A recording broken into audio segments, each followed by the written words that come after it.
என்னென்று சொன்னால், எங்களுடைய அம்மா உயிரோடு இருக்கிற போதே நாங்கள் அவர்களை நேசிக்க வேண்டும், அவர்களை நாங்கள் அக்கறையாக பார்த்து கொள்ள வேண்டும் இல்லையா?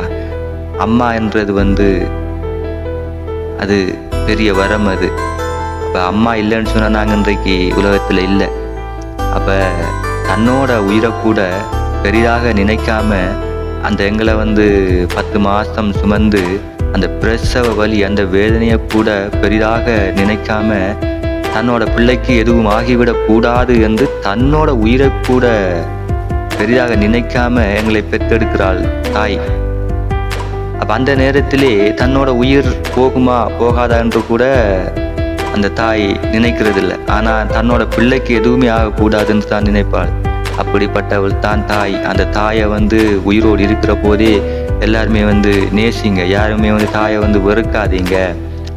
அம்மாவை போல எந்த ஒரு சொந்தம் எந்த ஒரு உறவுமே வராது, எங்களுக்கு கிடைக்காது. அப்போ நாங்கள் இன்றைக்கு எங்களுடைய அம்மாக்களை நாங்கள் போற்றணும், அவங்கள வணங்கணும் இல்லையா? அப்போ தாய் அம்மா என்று சொன்னாலே அதற்கு ஈடுகின எதுவுமே இல்லை.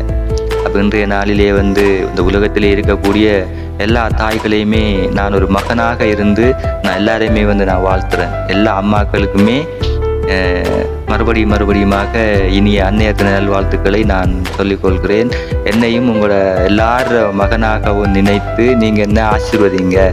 எல்லா தாய்களுமே ஒன்று தான். அம்மா என்றால் அது ஒன்று தான். எல்லா அம்மாக்களும் ஒன்று தான். ஆகையினால எல்லோருமே தாய்கள், தாய்மார், அன்னையர் எல்லோருக்குமே அன்னையர் தின நல்வாழ்த்துக்கள்.